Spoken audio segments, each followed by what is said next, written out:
ऐसे लोगों को क्यों, ऐसे गुंडों को क्यों संरक्षण दिया जाता है?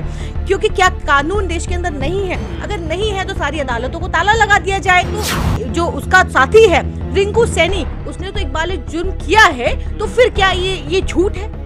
तो ये पूछना चाहती हूँ कि देखिए आज देश की जो मीडिया है जिसपे सन्नाटा छाया हुआ है, मुंह में दही जम गई है, आज क्यों खामोश है? क्यों गिरफ्तारी की मांग नहीं होती है? आदाब दोस्तों, मौजूद हूँ इस वक्त मैं दिल्ली में। जैसा कि आपने सुना होगा, हरियाणा के अंदर 2 लोगों की इस तरीके से हत्या कर दी जाती है, मार दिया जाता है, लेकिन देश का अदालत, देश की मीडिया, सभी की ज़बानें खामोश है। मेरे साथ पूरे मुद्दे पर बातचीत करने के लिए आरफा खानम मौजूद है, जो कि सुप्रीम कोर्ट की वकील है। आरफा जी, बहुत बहुत स्वागत है आपका। सबसे पहले सवाल आपसे यह है आरफा जी, देश के अंदर कानून है या नहीं? नहीं, बिल्कुल देश के अंदर कानून है और देश कानून से ही चलेगा, संविधान से चलेगा। क्योंकि जिस तरीके की लगातार इस तरीके की घटनाएं आ रही हैं सामने, तो देखिए जाहिर सी बात है कि इस देश के अंदर कानून है और कानून के तहत जो कार्यवाही होनी चाहिए वो कार्यवाही ज़रूरी है। चाहे वो हरियाणा सरकार हो, चाहे वो राजस्थान सरकार हो, दोनों की जिम्मेदारियां बनती हैं कि जो उचित कार्यवाही है वो हो। आरफा जी, पहलू खान और जुनैद, कभी क्या नाम है, दानिश के नाम पर, अलग अलग नामों से बराबर हत्याएं होती हैं, लेकिन देश के अंदर हर रोज़ नए नए कानून बनते हैं, नए नए बिल पास होते हैं, लेकिन आखिर मॉब लिंचिंग के नाम पर, जय श्री राम के नाम पर मारे जाने वाले लोगों पर कानून कब बनेगा? नहीं, देखिए कानून बहुत है हमारे देश में, ऐसा नहीं है कि कानून की कमी है तो उस संरक्षण देने वालों की, कि जो ऐसे लोगों को, जो ऐसे गुंडे हैं, ऐसे लोगों को जो संरक्षण देते हैं। क्योंकि अभी हाल फिलहाल में जो हमारे सामने जो 2 लोगों की हत्या हुई, आरोप है, परिवार कह रहा है कि सुबह ये 2 लोग घर से निकलते हैं, सुबह 6 बजे निकलते हैं और घर से निकल के बोलेरो गाड़ी में निकलते हैं और फिर उनका नरकंकाल मिलता है।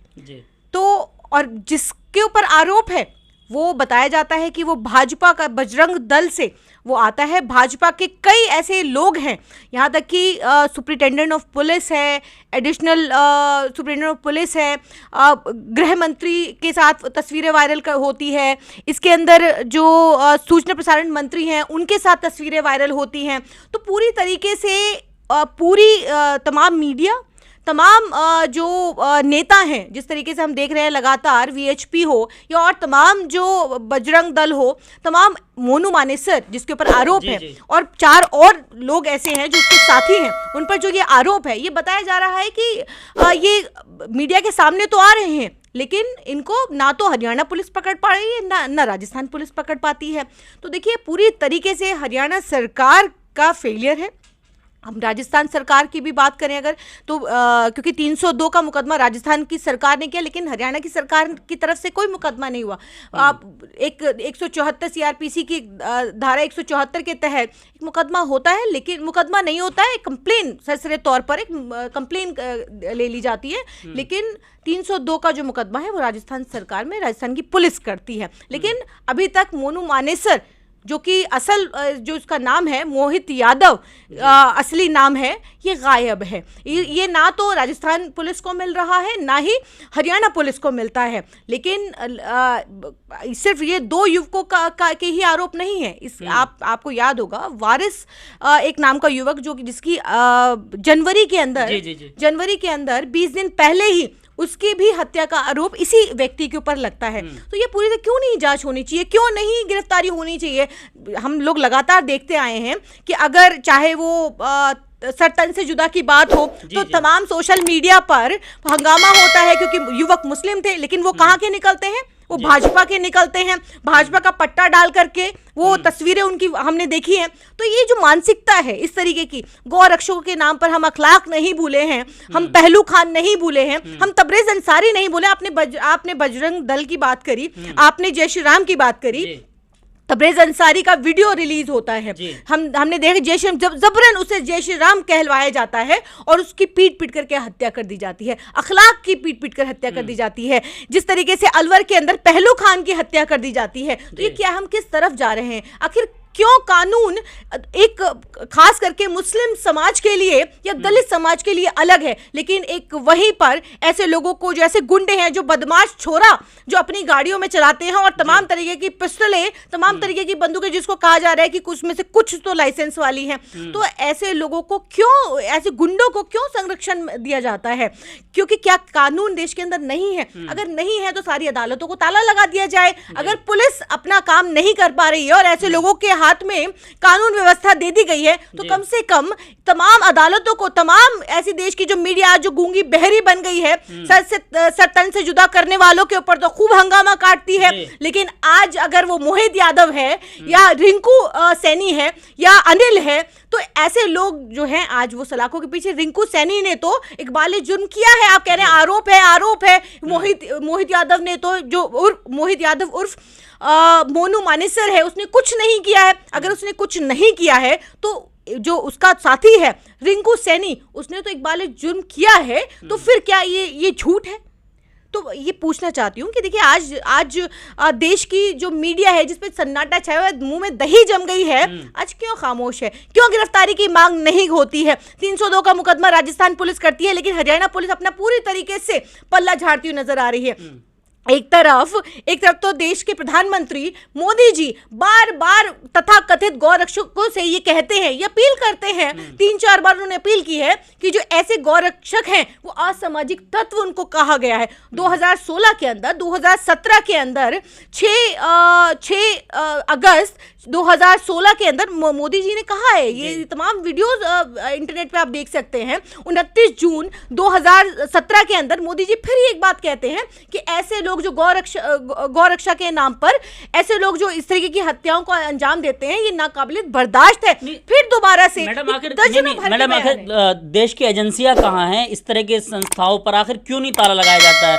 अगर कोई नाम जफर होता है या कोई नाम अब्दुल होता है तो उनको तो फौरन पीएफआई से जोड़ दिया जाता है, पीएफआई के दफ्तर पर ताला लगता है, वहां सीबीआई की जांच बैठा दी जाती है। लेकिन जो बजरंग दल से जो लोग खुलकर आ जाते हैं उनके खिलाफ भी तभी कह रही हूं कि संरक्षण किसका प्राप्त है। आप ये देखिए ना कि जिस तरीके से गृह मंत्री की तस्वीर इस मोनू मानेसर अपनी सोशल मीडिया से वायरल करता है। अनुराग ठाकुर जो कहते हैं गोली मारो सालों को, इस तरीके की मानसिकता, जो देश के सूचना प्रसारण मंत्री इस तरीके की भाषा के जब बोलते हैं, तो जाहिर सी बात है उनके जो समर्थक हैं वो किस तरीके की बातें बोलेंगे। तो देखिए, सारी देश के अंदर तमाम कानून हैं, लेकिन अगर आपको संरक्षण प्राप्त है किसी ऐसे का, अगर आपके ऊपर हाथ है, क्योंकि जो आईपीएस है नाजनीन भासनी, तो उनकी तस्वीरें ये वायरल करता है, तो संरक्षण किसका प्राप्त है? अगर संरक्षण है तो कानून तो एक तरफ है, फिर कोई आपको गिरफ्तार नहीं करेगा। हम तो पहले ही कहते आए हैं कि अगर आप भाजपा के अंदर चले जाएंगे तो आपकी पूरी तरीके से धुलाई, आप बिल्कुल वॉशिंग पाउडर निरमा की तरह आप साफ होकर के,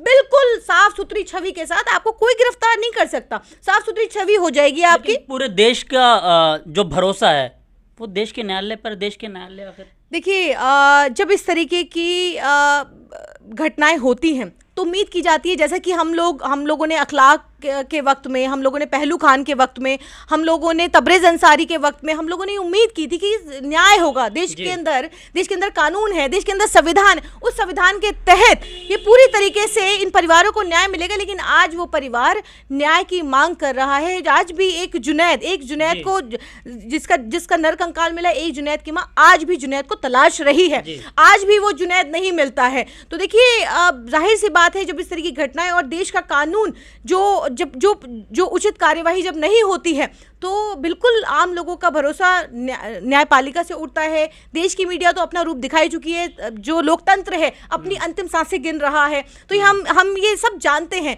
लेकिन फिर भी हम उम्मीद उसी संविधान से, उसी कानून से हम करते हैं कि इस परिवार को, जो जुनैद और नासिर का परिवार है, इसको इंसाफ मिले, क्योंकि उसकी बहन ये कहती है कि हमें कोई बदला किसी से नहीं चाहिए, हमें सिर्फ इंसाफ चाहिए। अब ये सुनकर के आपकी और हमारी, जाहिर सी बात है, हमारी रूहें, हम जो उनके साथ हुआ, जिस तरीके से जो घटना है, हमारी रूह कांपती है कि क्यों बार बार इस तरीके से किसी तबरेज को, किसी पहलू खान को और किसी अखलाक को या किसी जुनैद को जिस तरीके से मार दिया जाता है गौ रक्षा के नाम पर।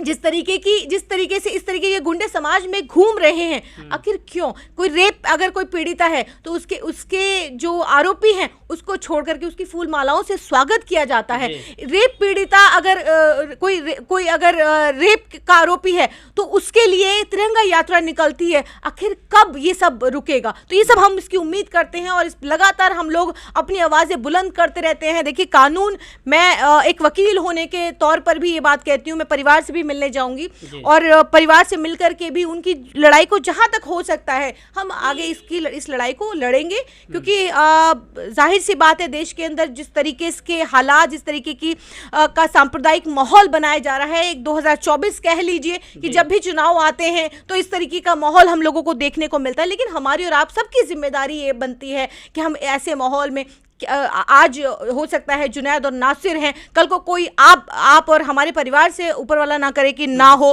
क्योंकि देखिए इस तरीके के लोग जो है ये कोई धर्म जात नहीं देखते हैं।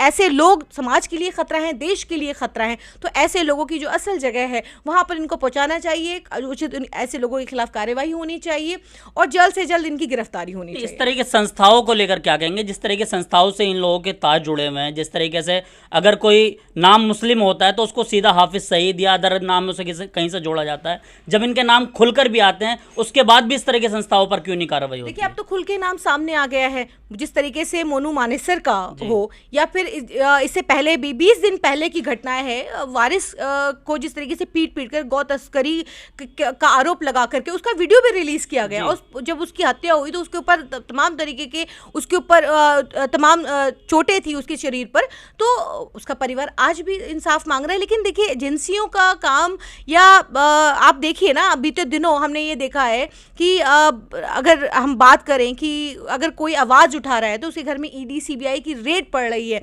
और अगर सिर्फ भाजपा की तरफ से बोल रहा है या भाजपा के लिए बोल रहा है तो जाहिर सी बात है, क्योंकि अब न्यायपालिका से जैसी उम्मीद की जा रही थी, न्यायपालिका के जो न्यायाधीश हैं उनको अगर सांसद बनाया जाएगा, अगर उनको गवर्नर बनाया जाएगा, इस तरीके के ऑफर दिए जाएंगे तो जाहिर सी बात है लोगों का भरोसा उठता है देश के। मैं फिर से कह रही हूँ कि लोकतंत्र अपनी अंतिम सांसें गिन रहा है, इसको हम बचाने की ज़रूरत है, चाहे वो देश का मीडिया हो या देश की न्यायपालिका हो, या हम सब की जिम्मेदारी है। ये सिर्फ और सिर्फ अगर कोई ठीक से काम नहीं कर रहा है, कोई एजेंसी अगर ठीक से काम नहीं कर रही है तो किसकी जिम्मेदारी है? हमारी और आपकी जिम्मेदारी है कि इन एजेंसियों को अपना काम बताया जाए, हमें ये बताया जाए, सही और गलत में फ़र्क बताया जाए, आवाज़ उठाई जाए, क्योंकि वक्त पर हमने देखा, ब्रिटिश हुकूमत हमने देखी है, हम उससे भी लड़े हैं। तो आज ये अगर वक्त है, अगर ये हम देखें कि आज ऐसा वक्त है, अगर मोदी राज के अंदर अगर इस तरीके की नाइंसाफियां और इस तरीके की चीज़ें हो रही हैं तो हम सब की जिम्मेदारी है कि ऐसी एजेंसियों को और ऐसे जो कानून व्यवस्था जो आज जिस तरीके की देश के अंदर चल रही है, हम गोदी मीडिया कहते हैं, गोदी मीडिया कहते ही लोग समझ जाते हैं कि हम किसके बारे में बात कर रहे हैं। तो उन गोदी मीडियाओं को भी लोगों ने बायकॉट करना शुरू कर दिया। अब जैसे तमाम चैनल हैं जो सच को दिखाने का काम करते हैं, सच को उठाने का काम करते हैं, ऐसे चैनलों को लोग अपने मोबाइलों के अंदर सब्सक्राइब करके रखते हैं ताकि हमें कुछ सच देखने को मिले। तो देखिए, आज भी लाइट माइंड जो लोग हैं वो इस चीज़ को समझ रहे हैं और समझ करके वापसी जो भाजपा की तरफ, जो सबका साथ सबका विकास की बात करने वाली ये भाजपा सरकार, जिन्होंने विकास का नारा दिया, लेकिन आज विकास कहीं नज़र नहीं आ रहा और विकास के नाम पर लोगों की हत्याएं हो रही हैं। हमने देखा कि आज हाल फिलहाल में जब आप बात कर रहे हैं तो आज हमने देखा कि एक बेटी को मार करके ढाबे के अंदर एक फ्रीजर के अंदर डाल दिया गया। लेकिन आज वो आफ्ताब नहीं है, जो कि आफ्ताब के नाम पर जिस तरीके से मीडिया ने ये इतना ज्यादा शोर मचाया, लेकिन वो आफ्ताब पारसी निकला, वो मुसलमान नहीं था, लेकिन वो धोखा हुआ उनके साथ। ये देश की नाम तो आफ्ताब था, देश की मीडिया के साथ धोखा हुआ। तो आफ्ताब नाम सुनकर के वो अट्रैक्ट हुए, लेकिन ये जो ये लड़की है, देश की जो बच्ची थी, उसके साथ जो करने वाला जो व्यक्ति था वो मुसलमान नहीं था। तो इसीलिए उस व्यक्ति की कोई खबर, आप देखिए कि देश का मीडिया ये दिखाया जाता है आफ्ताब ने इतने टुकड़े किए और वो उसको वहां ले जाया गया। एक बेटी हमारे बीच से चली गई, आज उसके लिए इंसाफ की गुहार कौन लगाएगा? आज उसके लिए आवाज कौन उठाएगा? तो देखिए, हमारे लिए चाहे वो हिंदू हो, मुस्लिम हो, सिख, ईसाई हो, जैन हो, बौद्ध हो, कोई भी हो, हमारे लिए देश की बेटी है। किसी हिंदू समाज की, ब्राह्मण समाज की बेटी नहीं है, वो देश की बेटी थी और वो देश की बेटी जो बहुत कुछ कर सकती थी, वो हमारे बीच से चली गई। तो ऐसी संस्थाओं को, ऐसी जो मीडिया है, चाहे वो न्यायपालिका है, चाहे हमें ईमानदार होना पड़ेगा। हमें अपने प्रति, जब तक हम ईमानदार नहीं होंगे तो तब तक देश नहीं बदलने वाला। देखिए आरफा जी मेरे साथ मौजूद थी, तमाम जवाब दिए इन्होंने बेबाकी से, लेकिन देखना दिलचस्पी होगा कि जिस तरीके से अखलाक, पहलू खान और तमाम मुद्दों को सिर्फ अखबारों में रचने के बाद उनको दबा दिया गया, उनको आज तक इंसाफ नहीं मिला। क्या इन दो लोगों को इंसाफ मिल पाएगा या फिर नहीं? देखते रहिए, जुड़े रहिए हमारे साथ।